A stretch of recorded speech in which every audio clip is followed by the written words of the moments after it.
കണ്ണൂർ പാനൂരിൽ നായയെ കണ്ടു ഭയന്നോടിയ 9 വയസ്സുകാരൻ പൊട്ടക്കിണറിൽ വീണു മരിച്ചു. തുവക്കുന്നിലെ മുഹമ്മദ് ഫസലാണ് മരിച്ചത്. കൂട്ടുകാർക്കൊപ്പം കളിക്കുന്നതിനിടെയായിരുന്നു സംഭവം. അരുൺ പൂപ്പറമ്പ വിവരങ്ങൾ നൽകും കണ്ണൂരിൽ നിന്ന്. അരുൺ, അതിദാരുണമായ സംഭവം. എങ്ങനെയാണ് ഈ അപകടം ഉണ്ടായത്? വിശദാംശങ്ങൾ ലഭ്യമായിട്ടുണ്ടോ? വിജയകുമാർ, വൈകിട്ട് 5:30ഓടെയാണ് ഈ ദാരുണമായ സംഭവം ഉണ്ടായത്. പാനൂർ തൂവക്കുന്ന് ചേലക്കാട്ട് എന്ന് പറയുന്ന പ്രദേശത്താണ് ഈ സംഭവം നടന്നിട്ടുള്ളത്. ആ കൂട്ടുകാർക്കൊപ്പം കളിക്കുകയായിരുന്നു മുഹമ്മദ് ഫസൽ. അതിനിടെ നായെ കണ്ടാണ് ഈ കുട്ടികൾ ഭയന്നോടിയത്. മറ്റു കുട്ടികളെല്ലാം ചെതറി ഓടിയ മറ്റു കുട്ടികളെല്ലാം വീടുകളിലേക്കൊക്കെ എത്തി. പക്ഷേ ഈ മുഹമ്മദ് ഫസലിനെ മാത്രം കാണാതായി.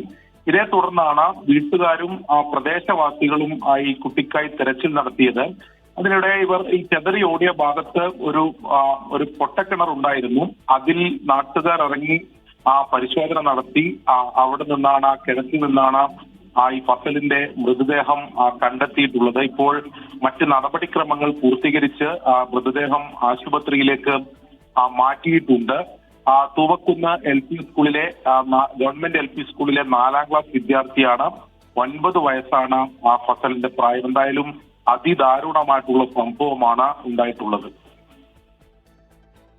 അരുൺ, വല്ലാത്ത സങ്കടം. അരുൺ പറഞ്ഞതുപോലെ ഇതിപ്പോൾ ഈ ചിതറിപ്പോയ കൂട്ടത്തിൽ ഈ കുട്ടി ആ കിണറ്റിൽ വീണു എന്നറിയാതിരുന്നു. രക്ഷാപ്രവർത്തനം ഒന്നും ആ സമയത്ത് നടന്നില്ല, അങ്ങനെ വേണം കരുതാനല്ലേ? അത് ആ കുട്ടി ഒരുപക്ഷെ കരഞ്ഞിട്ടുണ്ടാകും, അതൊന്നും ആരും കേട്ടിട്ടൊന്നും ഉണ്ടാവില്ല അല്ലേ അരുൺ? അതാണ് വളരെ വൈകിയാണ് ഈ സംഭവം പുറത്തറിയുന്നത് അല്ലേ? വിജയകുമാർ, തീർച്ചയായും അങ്ങനെ തന്നെയാണ്. ഈ കുട്ടി കിണറിൽ വീണു പോയത് ആരും അറിഞ്ഞില്ല, മറ്റു കൂട്ടുകാരും അറിഞ്ഞില്ല. ഇവർ ഈ നായെ കണ്ട ഒരു പരിഭ്രാന്തിയിൽ ചെതറി ഓടിയതാണ്. പിന്നീട് ഈ കുട്ടിയെ കാണാതായതോടെയാണ് ഈ ഒപ്പം കളിച്ചിരുന്ന മറ്റു കുട്ടികളോടൊക്കെ ഈ ബന്ധുക്കളൊക്കെ വിവരം ചോദിച്ചത്. അങ്ങനെയാണ് ഈ നായ ഓടിച്ചു എന്നും ഇവർ ചെതറി ഓടിയെന്നൊക്കെ കാര്യം അവരോടാണ് പറഞ്ഞത്. പിന്നീട് നാട്ടുകാരാണ് അങ്ങനെ ഒരു തെരച്ചിൽ നടത്തിയത്. ഇവർ കളിക്കുന്ന, അതായത് ഈ നായെ കണ്ട് ചെതറിയോടെ ഭാഗത്ത് തന്നെയാണ് ഈ പൊട്ടക്കിണർ ഉണ്ടായിരുന്നത്. അങ്ങനെ അവർക്കൊരു സംശയം തോന്നി, കിണറ്റിൽ വീണിട്ടുണ്ടാകാം എന്നൊരു സംശയം തോന്നി. അങ്ങനെ നാട്ടുകാർ അതിലിറങ്ങി പരിശോധന നടത്തി. അപ്പോഴേക്കും 8 മണിയോടെ സമയമായി. 8 മണിക്കാണ് ഈ മൃതദേഹം ഈ കിണറ്റിൽ നിന്ന് കണ്ടെത്തിയത്. അത്ര സമയം ഒരുപക്ഷെ ഈ കുട്ടി നിലവിളിച്ചിട്ടൊക്കെ ഉണ്ടാകാം. പക്ഷേ ഈ പൊട്ടക്കിണറ്റിലായതുകൊണ്ട് തന്നെ മറ്റുള്ള ആൾക്കാർ ഇത് കേട്ടിട്ടുണ്ടാവില്ല.